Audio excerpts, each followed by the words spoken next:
Coming up today, a closer look at advanced medicine that's changing outcomes for patients with lung cancer.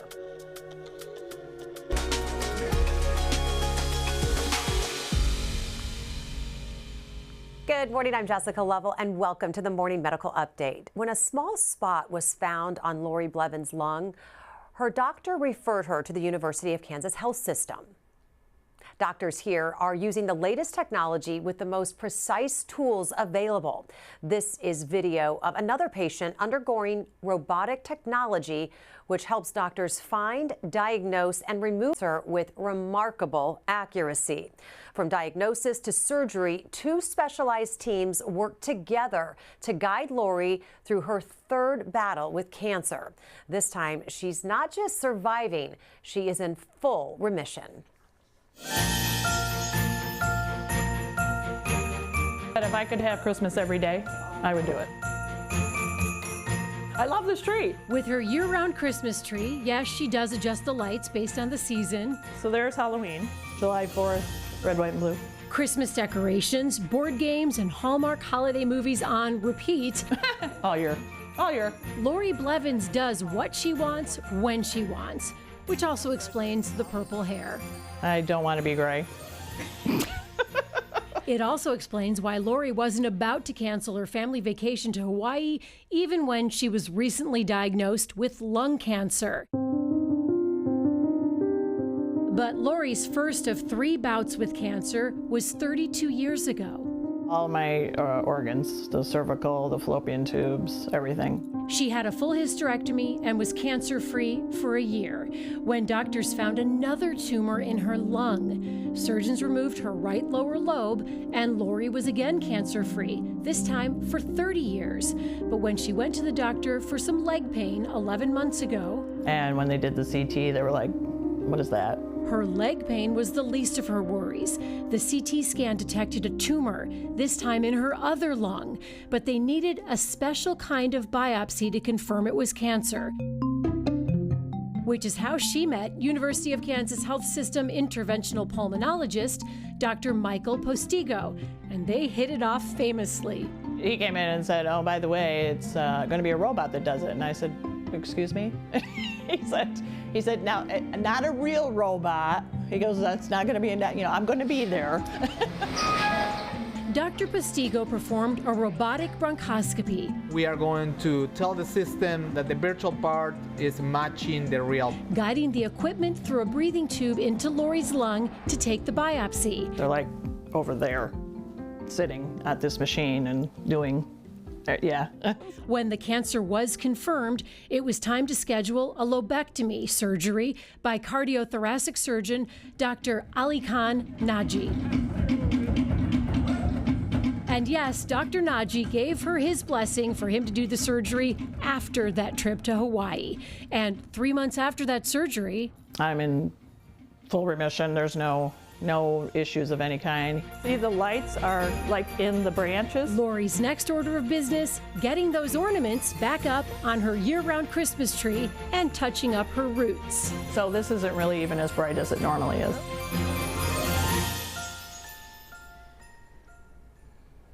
We're so glad to have Lori with us today. We are just loving that story. So great. And we're loving your purple hair. I love your theory. No gray, just purple. We're also glad to have with us interventional pulmonologist Dr. Michael Postigo and cardiothoracic surgeon Ali Khan Naji. Thank you all for being here with us today. Good to have you. Lori, I do want to just start off by saying that you have never smoked a day in your life, right? We'll get to more on that here in just a little bit. But how are you feeling today? Good. Yeah, I'm got all my energy back and able to breathe. Able to breathe. The little things that we take for granted, right? It was tough the first probably week or so. Tell us a little bit about the follow-up that's been required for you. Just I'll have to have a CT every whatever amount of years they want to have one. I think I'll have one coming up in the next like 6 months or so, just to make sure nothing reoccurs. And that's pretty much it. Just, I kind of know from, experience. So this surprised me because I had no idea. I went in, like I said, for leg pain. So I was having all those tests, and when they said they found a nodule, it scared me for a little bit, but I was like, you know what? let's just deal with it and go from there. And remission today. Dr. Postigo, how does a robotic bronchoscopy differ from a traditional biopsy? So, traditional bronchoscopy and robotic bronchoscopy, even though they share kind of the similar principles, right? Like it's a small camera that is able to go through your airways in order to get us to those nodules, are essentially a completely different procedures. Robotic bronchoscopy has a 3D mapping, kind of a GPS system for the lungs that allow us to navigate through these small airways to get to places that before we were not able to. And it's changing the way that we are diagnosing lung cancer. And again, we are able to capture cancers like on her, like very, very early, that allow us to potentially cure the cancer. GPS for the lungs. I love it when you break it down in ways that we can really understand. Dr. Naji, how is robotic lung surgery different from traditional open procedures? How does it reduce risk for patients? Essentially what robotic surgery does is using small incisions in order to resect lung tissue. This is different from open thoracotomies, mainly from an aspect of pain control and the ability for a patient to be discharged from the hospital sooner. It allows for quicker recovery, but it also allows the surgeon to have more of a better view of the operative field, a better lymph node dissection that could actually help the patient from a cancer perspective regarding determining cancer spread earlier, being able to perform the appropriate treatment and adjuvant therapy needed. Any risks? The risks, of course, are as similar with any procedure, with any surgery. So we do give them the laundry list of the do's and don'ts and what the risks are associated with surgery.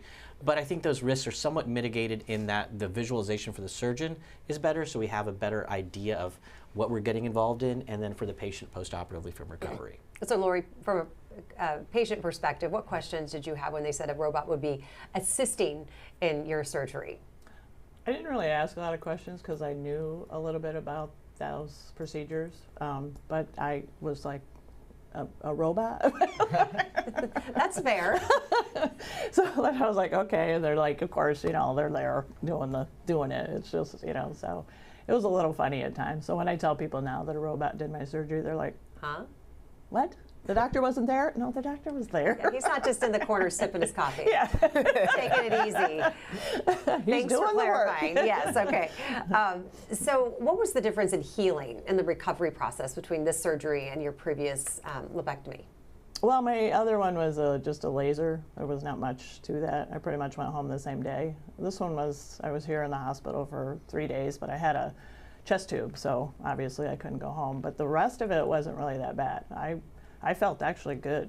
Like, I probably could have gone home the same day, but I was a little tired and, like I said, the chest tube. So once that came out, I was like ready to go home. Ready to get home. But I got home and realized that I didn't have the strength or the energy to do a lot. So it took a couple weeks. Got to take it easy. Be a good patient. Yeah, pretty much. I had a friend that stayed with me to help me and stuff because I couldn't lift anything or, do anything pretty much for myself. So it was a little weird because I'm not like that. I want to take care of myself. I can do everything. It's hard. It's hard to take it easy. It definitely sometimes. is. Definitely is. Yeah.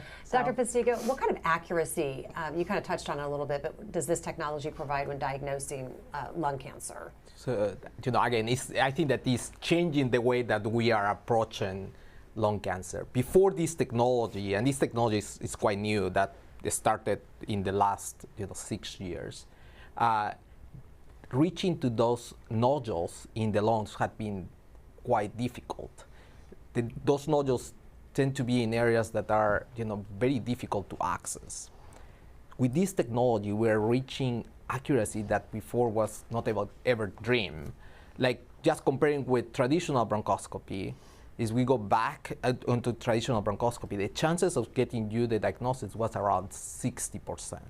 With this technology, we are reaching diagnostic yields that are close to 90%. So we have a really good chance now to diagnose very early and very accurate lung cancer, which is, again, changing the way that we are going to treat those patients. We have more options for them.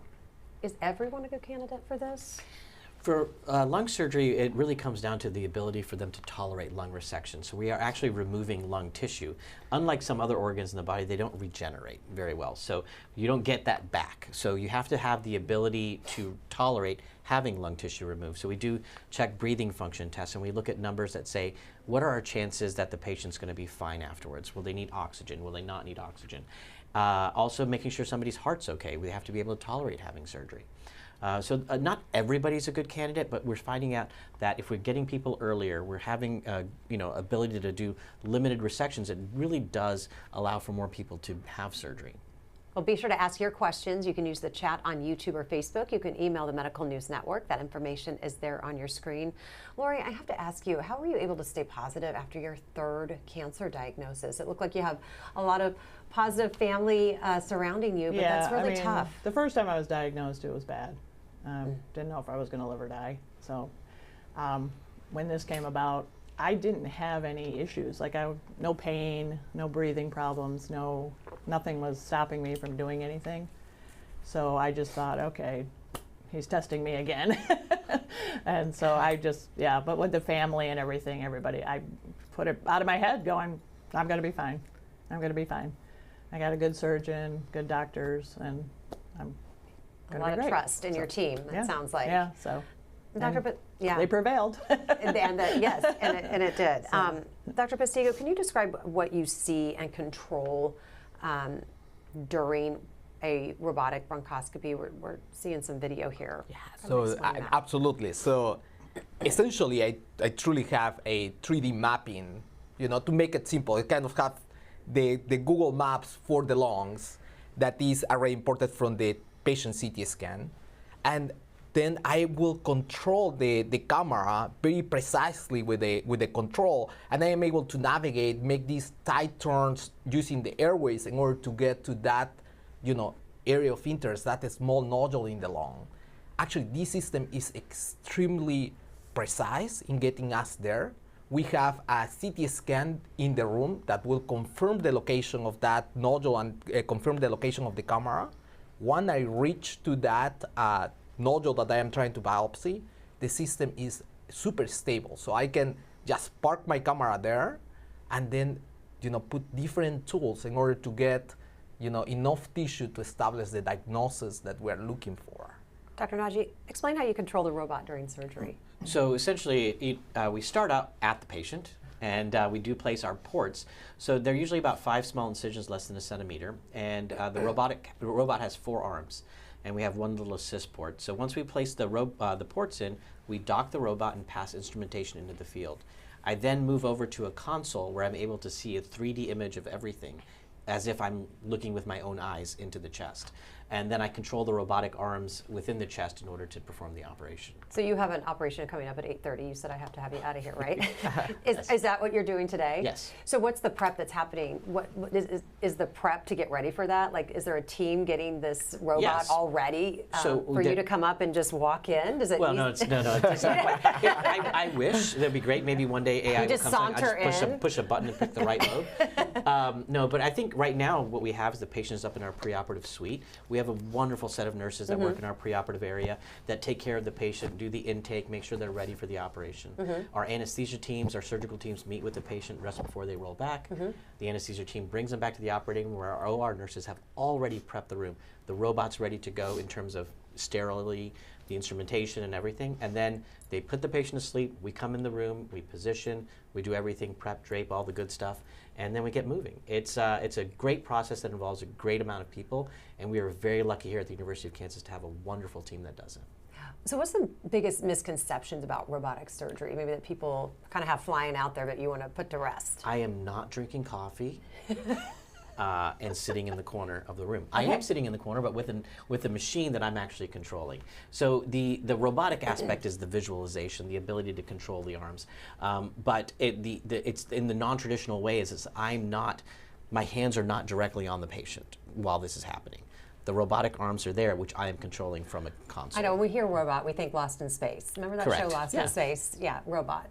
Yeah, it's robot is like you and like very technical, and so Right. it's like the word robot kind of, I think, throws people off a little bit. So I think, you know, I think that, that yes, Dr. Google is great. Sometimes people want to check out Dr. Google. They have great pictures there. So. Okay, good to know. Lori, what was recovery like after the bronchoscopy and the lobectomy? You know, The bronchial was, I had a little bit of a sore throat.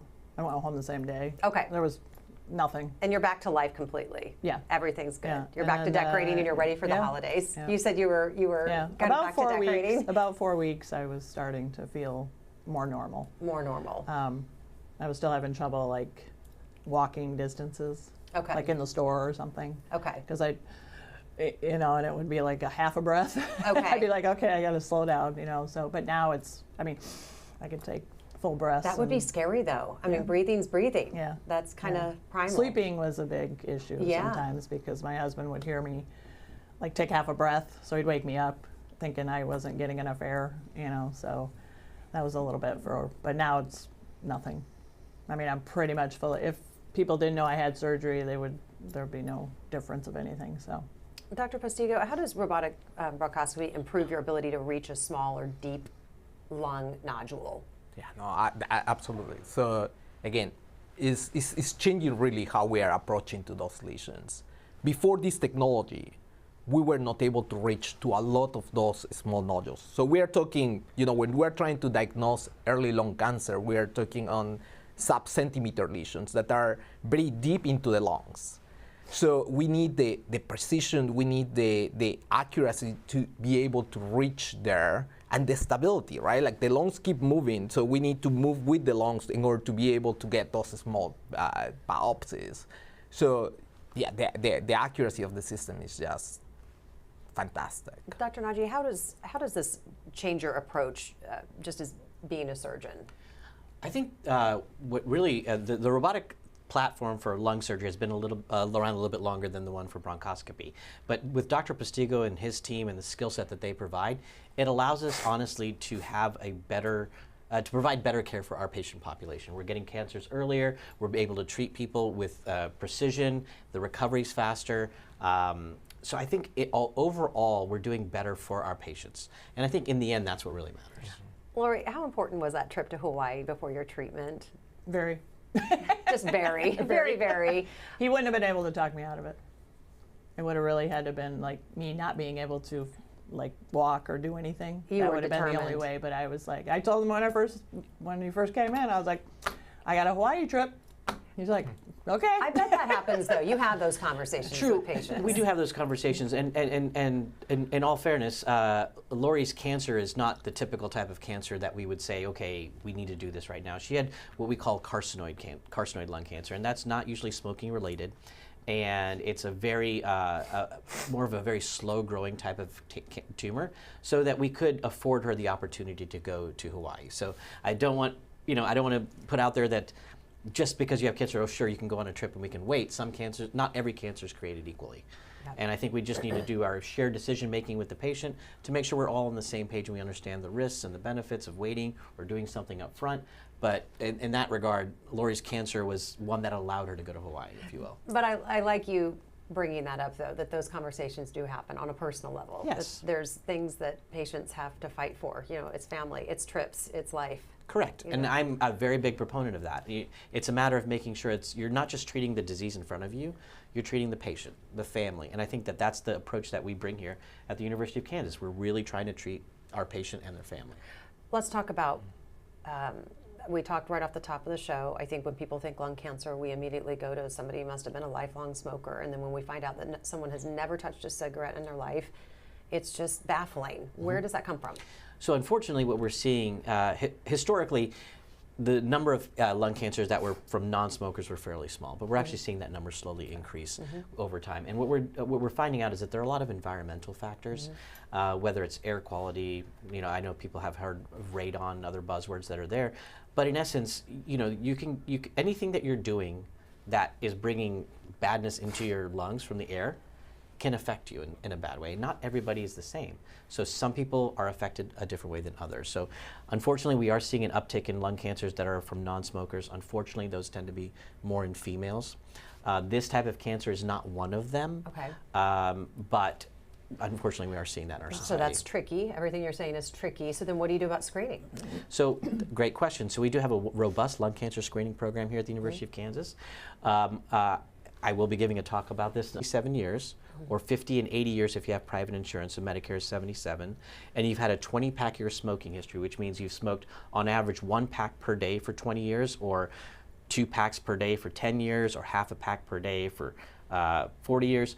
Whatever that number makes 20, and then you're either have quit smoking or quit smoking in the last 15 years or are currently smoking, you would qualify for lung cancer screening.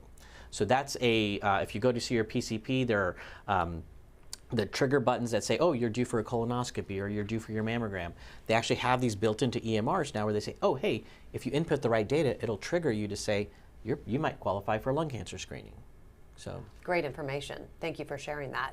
Let's get to some questions from our viewers this morning. Jeremy is asking, what are the criteria you look at that makes you say this should be done robotically versus this should be done traditionally? I think our default right now is robotically. Yeah. I think that we start with, yes, this can be done robotically, and we almost have to get proven that we can't, if you will. That makes sense. Lori, Melissa is asking if Lori changes her hair color like she changes Christmas tree bulbs. No. No, it's purple all the time. Purple all the time. Why purple? Is that just your color? Yeah. Okay, I love that. Yeah. Scott wants to know how many lobes you can live with. So a lot of it depends on your underlying lung function. So people can live without one whole lung, and it all depends on how good is your other lung. So there's no great answer. Okay. But you can't live without all of them. You can't live without all of them. Okay, Karen wants to know what are some common signs of lung cancer people often overlook? So unfortunately, lung cancer does not give you symptoms until it's too late. So I think that is what a big message that we need to get. Lung cancer remains the biggest killer of all the cancers. Compared with colon, breast, prostate that are very, very common. And actually, lung cancer is a little bit closer than what we think. 1 of every 16 Americans is going to develop lung cancer in their lifespan. So as Dr. Nagy was saying, lung cancer screening becomes crucial in order to try to diagnose this one earlier. Heather wants to know if insurance covers the robotic biopsy or lobectomy. Yes. Yes? Okay. I want to ask, I'll start with you, Dr. Bastigo. What do you want the big takeaway to be from this conversation? What do you want people to really take home?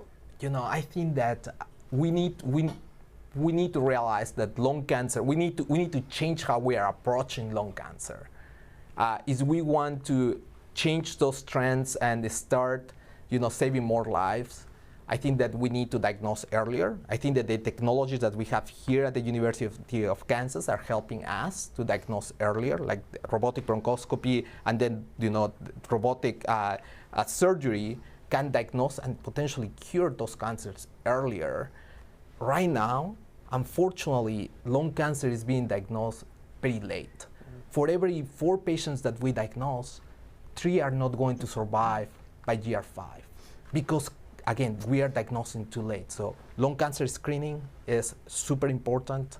And, just if they find a nodule, let's make sure that we apply all the technologies that we have in order to diagnose it early so we can provide the best survival that we can. Appreciate your passion, Doc. Thank you so much. Lori, so happy to hear you're in remission and doing well.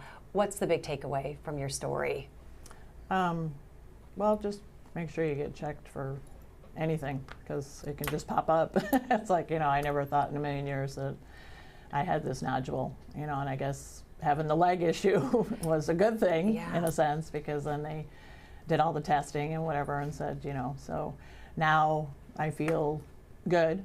I don't think they'll find any more. I'm just keeping that faith. Still have the leg issue, but but you'll take it. That'll be another whole thing, yeah. Right. So, but yeah, just make sure, especially if you smoke, Even if you don't smoke a pack a day, you only smoke a couple or whatever, just have it checked. Like I said, it wasn't something I ever thought I would have because I didn't smoke, but it's just, it's like having a mammogram or a colonoscopy or, just do it. Insurances do cover it, so. Well, we're glad you got it checked out and you're Yep. doing well. And we just appreciate you sharing your story. Thanks. Thank you so much. A little comment came in for you this morning from Tina. And she said, Dr. Naji is a great doctor. He performed my lobectomy in August of 2024. So, Awesome. little shout out to you this morning. That's awesome. And I know you got to get off to surgery, so I'm going to let you wrap us up on this Friday. What's the big takeaway? Be an advocate for yourself. I think the most important thing is understanding that we have the help. There's help out there to help you, and I want to make sure that we understand that lung cancer has a bad stigma to it. You know, it's we smoked or they deserved it or what have you. But Dr. Postiga's right. It's the #1 killer in the United States for all of our patients, both men and women. We need to be more at the forefront, be more aggressive in treating it, understanding it from a research perspective, and having that reducing that barrier to care. I think what we have is we have a large state that has a significant rural population that doesn't have access to care. And every time I come on here, I say access to care. 18%, the national average is 18% of patients who are eligible for lung cancer lung cancer screening actually get screened. It's in the state of Kansas, I believe we're at 21%, and I think we're only ranked 14th nationally. Wow. And Missouri is ranked 27th nationally. I think they only get like 16 or 14% screened. So there's a lot of patients out there that are eligible that need to be screened. So we could do better. We can do better for them. Thank you. Thank you so much for your insights. So great to have you on. Thank you. Thanks to all of you, all of our guests, all of our viewers. Thank you for being with us. Have a great weekend, and we'll see you back here on Monday. Coming up Monday on the Morning Medical Update, determination. Jennifer Heck didn't let a cancer diagnosis change her dreams. I'm Jessica Lovell on the next Morning Medical Update. Diagnosed while getting her law degree. Jennifer pushed pause, not stop. We catch up with the now graduate Monday at 8. Subscribe to our Morning Medical Update and Open Mics with Dr. Stites podcast. Now, everywhere podcasts are available.